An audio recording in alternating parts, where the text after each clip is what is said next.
Hi guys, Josh here from Dragon in the Hills project.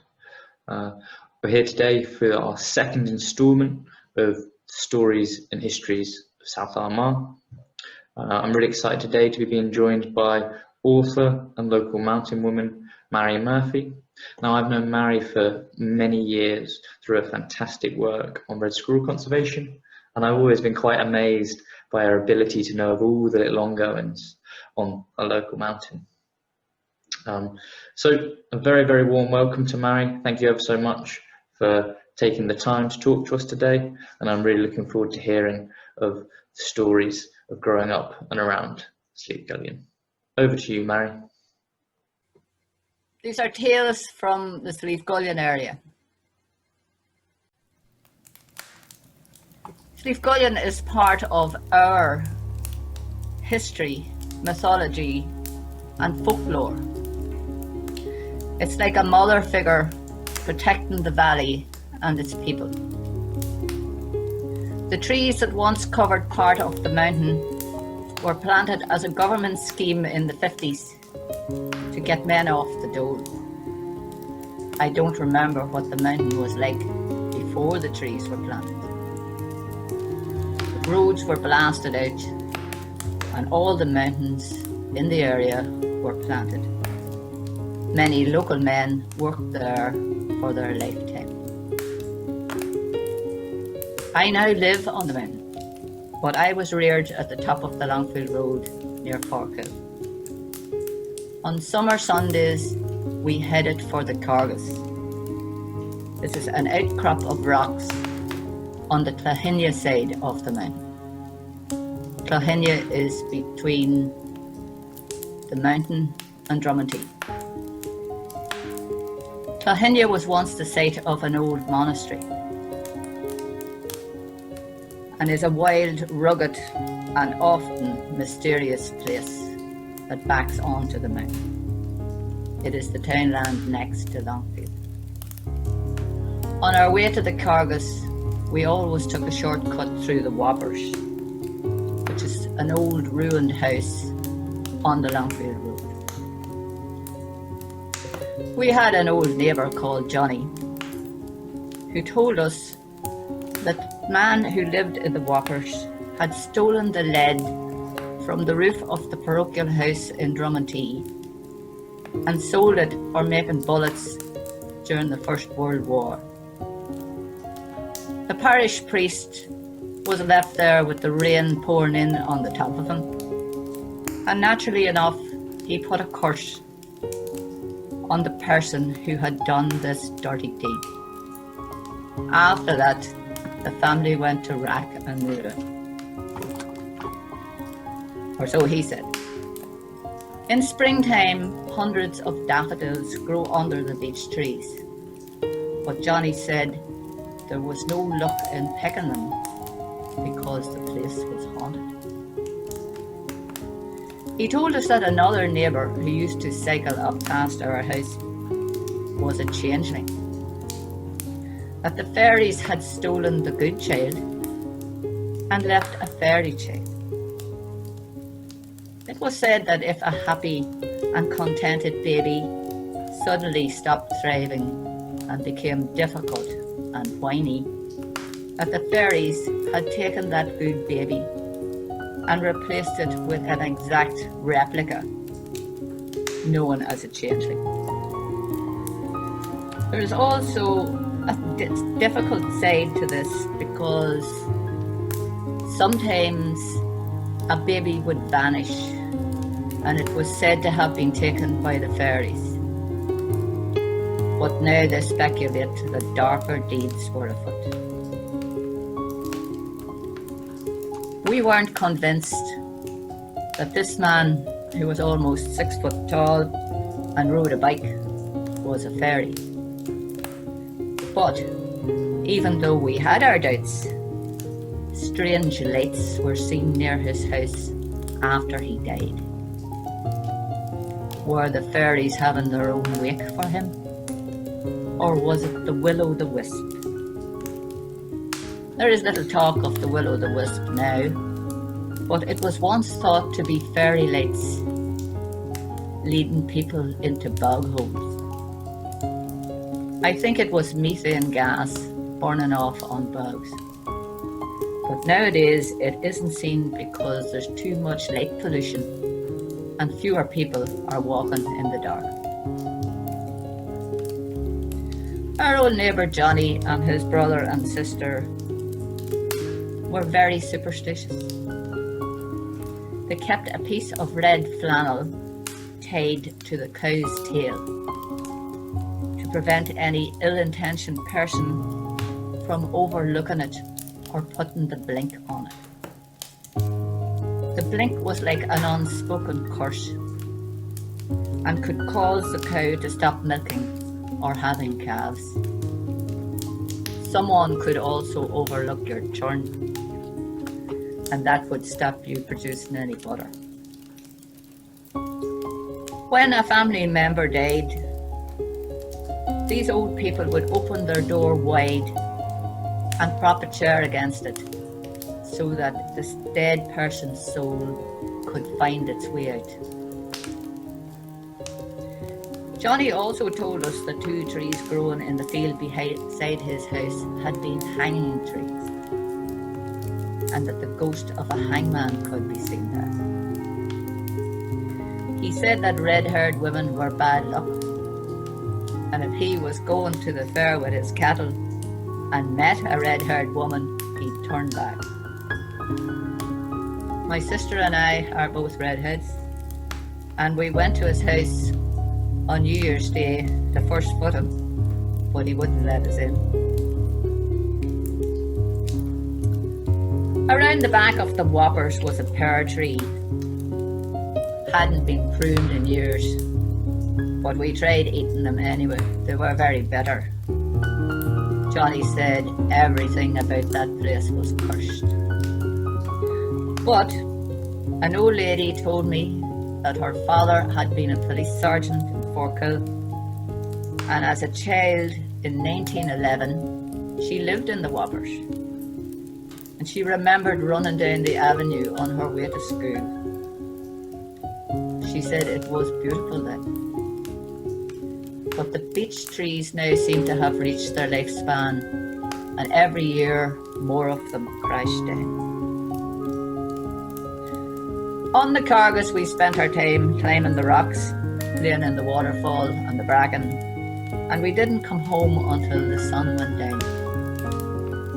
Once we came on a crowd of men with dogs who were badger baiting, but they told us to clear off, which we did, but only for a certain distance. Then we told them what we thought of them, and then we cleared off. At Easter, it was the custom to go to the top of the mountain to visit the lake and the Colliabar's cave. The Collia was a witch or a hag with supernatural powers. She could assume whatever form suited her purposes. Generally, it was a hare, because a hare was swift and could get away fast. Her so-called cave at that time was a collection of scattered stones with a small sheltered spot to the rear. The walls were once 8 to 12 feet high, but in the 50s, a priest from Drummondtee, with no archaeological pretensions, blew up the walls with gelignite to see if there was any Celtic gold buried underneath. But there wasn't. Finn McCool, the legendary warrior, had several run-ins with the Colliabar. One time he was out hunting with his warriors and his 2 wolfhounds, Skolang and Bran, when he saw a deer that resembled his wife. A spell had been put on his wife that turned her into a deer. Apparently he was in County Meath at the time, but he followed the deer to the top of Slieve Gullion, then he lost it. Over by the lake he saw a woman weeping because she had dropped her gold ring into the lake. So Finn dived in 3 times looking for the ring, and each time he emerged, he was becoming older and more infirm. His warriors came looking for him, but all they found was a grey-haired old man who claimed to be Finn McCoo, and they didn't believe him. But Scolang and Bran, the wolfhounds, recognised him. Then the warriors realised that the woman by the lake had been the Cullibara, and she had put a spell on Finn. So they dug down till they found her cave, and they made her make a potion to restore Finn to his former self. He drank the potion, except for the part that would change his hair back to its natural colour, as the Cailleach was said not to like men with grey hair. To this day, legend has it that if you swim in the lake, your hair will turn grey. The water is so pure it will bleach linen white. The lake is also said to be bottomless. A man from Drummondhee dived in and disappeared. His wife heard nothing from him for weeks. Then she got a letter from Australia asking her to send on his clothes. There was great excitement when he returned. The Cullibara's cave, once a source of mystery and enchantment, is now more prosaically known as the Cairn. In the 50s and 60s, the children from Clahinia found carved stones which are thought to be Celtic in origin. They were taken to Armagh Museum.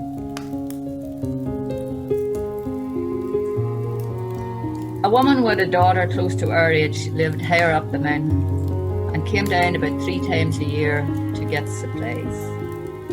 We'd see them when we were coming home from school. The mother with a heavy meal bag full of groceries, stopping every now and then to rest herself. Her daughter peeping out from behind her, but never speaking. She had little contact with people and lived too far up the mountain to go to school. We thought she was very lucky. Another man from the same patch also came down at intervals. His house is still there and was once featured in a TV arts programme. He came down to the chapel for the mission, which was like a revivalist meeting. Flat out confessions, masses and sermons. The missioners ranted on about hell and damnation and everything in between. But the people felt they needed a good altar bashing every now and then to get cleansed so that they could start sinning again with a clear conscience.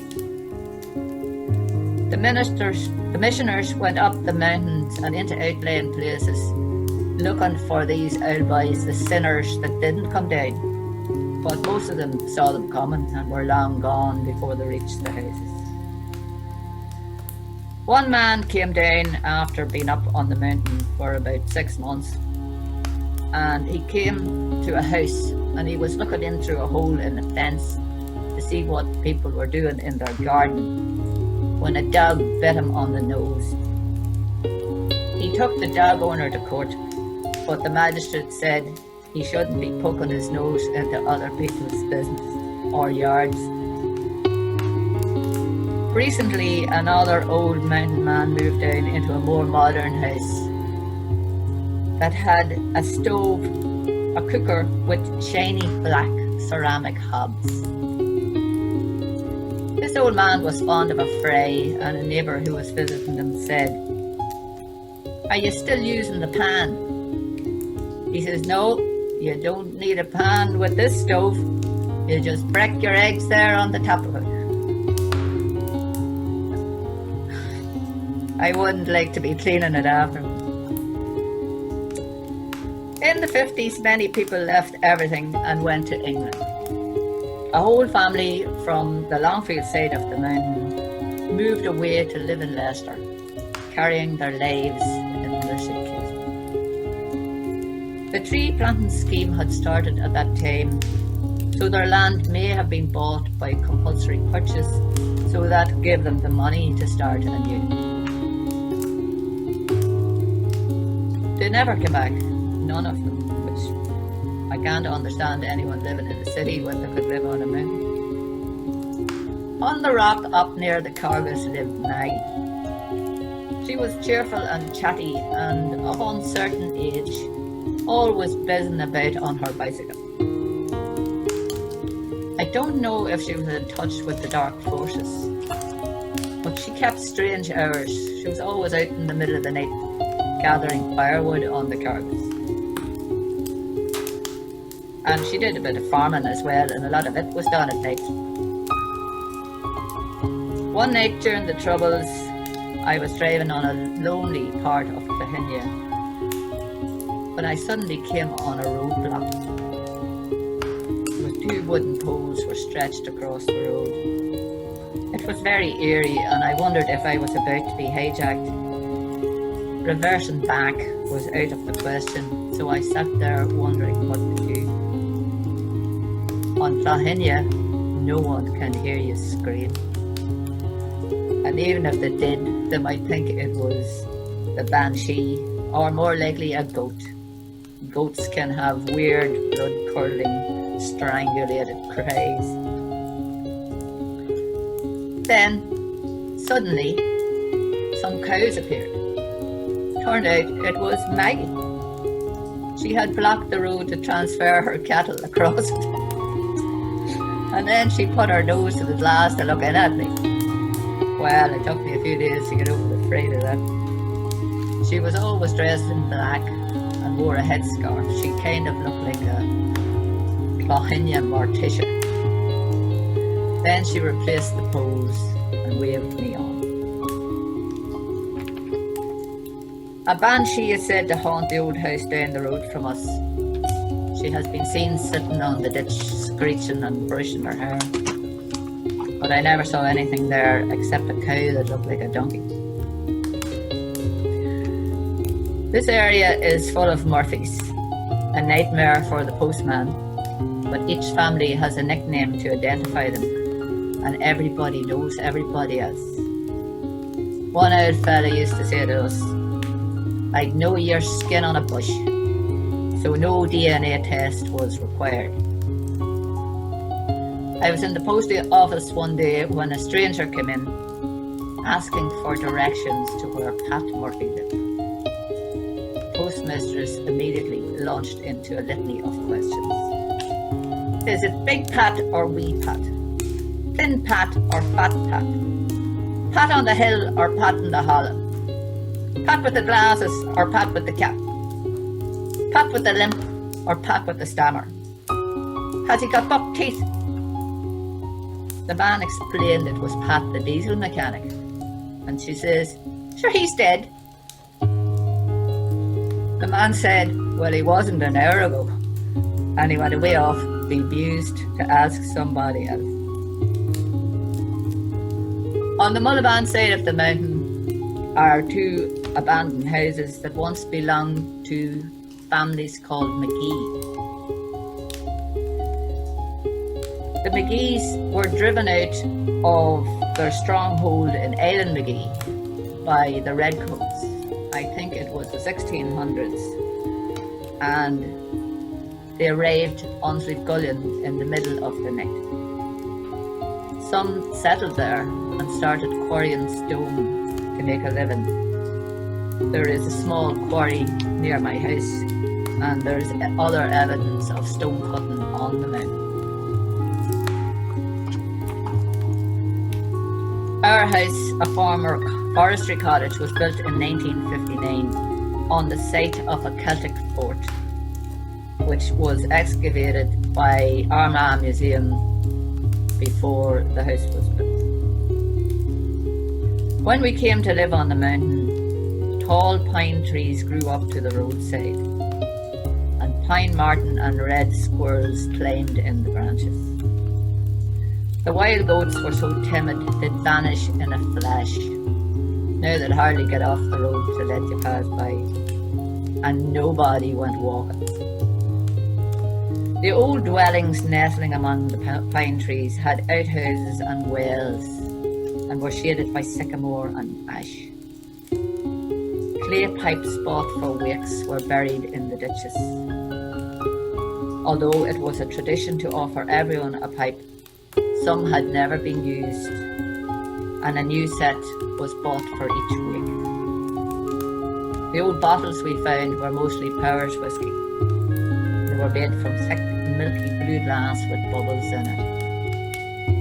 Other bottles looked like stomach medication, probably to counteract the effects of the Powers. Inside the forest, there was always a stillness that enfolded me in complete quiet like a cloak. And I imagined if I stepped back in time, I would see the Celtic warriors running up the mountain in pursuit of deer. But in later years, other warriors have walked Slieve Gullion. The Americans had a listening post on the very top during the Second World War, and are said to have disturbed the stones at the Colliebarras cave. People thought there'd be no luck in that, and then fighting a war. Then our old neighbour Johnny said that shortly after the war, he found a squad of British soldiers sleeping in his hayloft. They told him they'd been on manoeuvres on the mountain and got lost in the mist when they were coming down. They found an old ruined house and decided to rest there. It was the Walkers. Sometime in the night they were awakened by a ferocious roaring and saw a giant black bull pawing at the ground and blocking the doorway. They scrambled out through a window and fled for their lives, and luckily found Johnny's loft. Even that stage in the morning he had to give them tea and potching to calm them down. That's why he warned us never to take anything from the Walkers, because the bad luck or the black bull could follow. Some years ago there was a foot-and-mouth disease, and as there were no sheep on the mountain, the plants that had formerly been eaten down now had a chance to grow. And botanists came from Queen University to have a look at them and record them. When the epidemic was over and farmers were being compensated for their loss, it was found that there were less sheep and cattle that had been claimed for in the subsidies. These fictitious animals are now known as paper sheep and cattle. The Old Irish Goat Society based in Mayo has found that some of our mountain goats have the DNA of the Old Irish Goat. Generally the goats stay up high in the summer and come down when the weather gets colder. And strangely enough, they came down on Tuesday, which I don't think is a very good sign. They can be very destructive, and they are fine animals apart from the smell. By law, the landowner has to fence them out. People out walking can get caught in the middle of them, with part of the herd going in front and others coming in behind. This usually happens if you have a dog with you. If they sense a threat, they will encircle. In the 1800s, Pavvies from Slieve Gullion gathered up goats from all over Ireland and sold them down through England and Scotland. There's a photo of these men and their goats taken in London. It is said that if you sleep with a buck goat in your bedroom, you won't get any diseases. Also, you won't have any friends or visitors, and you will have no problem with social distance. I used to marvel at how sheep could balance on narrow ledges and never tumble off. Then one weekend last year, a sheep fell from a crag in the Bournes right down onto a hanger. What's the chances of that? Very random. From 2014 to 2015, most of the trees were removed from the mountain due to larch disease. It was like a wasteland, very traumatic. But I could see the sky and the sunset. With the trees went the familiar landmarks, and now strangely the hills don't seem as steep. Up on the heathland, standing alone, is a stone pillar where a gate once hung. There had been a mountain community. People remembered picking potatoes up there, and rectangles of rushes that once were flax stands indicate that flax was grown. I realised that these people having to leave their mountain homes to make way for trees must have been far more traumatic for them than the felling of the trees were for me. Replanting was done a few years ago. Some of the spruce trees are now 6 foot, as is some of the bracken. Sometimes the mist rolls in from Dundalk and the place is totally in gloom. There is no daylight. Holes gouged out by the wood-cutting machines have filled up with water, and dragonflies, damselflies and other pond creatures breed there. Frogs coming to spawn are being eaten by a heron that suddenly appeared. How did it know? I even saw a teal duck one year. When the trees were cut, Kate Morgan's old stone house reappeared. Kate was an old lady who was registered blind, and because she got the blind pension, she was entitled to a wireless, which wasn't a wireless like wireless is now. It was an old type of battery-powered radio. She lived alone without electricity or running water, and there was no road up to her house until the forestry made one. She would pass our house going to the village, talking loudly to herself, asking and answering her own questions. She thought the radio soap operas were true. The ruins of her house have now totally disappeared, or almost disappeared, under a cloud of fuchsia and honeysuckle. At the back of her house is a rock that looks a bit like the carved faces on the Easter ale. An old yew tree grows beside an abandoned house. The yew is associated with long life, immortality, and the cycle of death and rebirth. I see it as a good omen. And the coal man that comes here has reassuringly told me that the trees will grow back, but I won't be there to see them. I'd like to prove him wrong.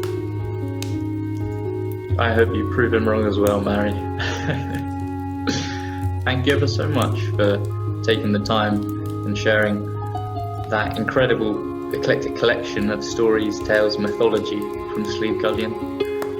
Such an incredible insight, and yeah, just wonderful, because I mean I spend so much time in the area and on the mountain, whether it's through work with the dragons in the hills or the past work with the squirrels and the martins, and yet I know so little. So that's a wonderful insight, and I'll definitely be keeping my eyes peeled and a little bit suspiciously for these changelings out and about the area. And next time I'm out in the Whoppers, we'll be keeping one eye over my shoulder. Thanks again, and until next time, take care.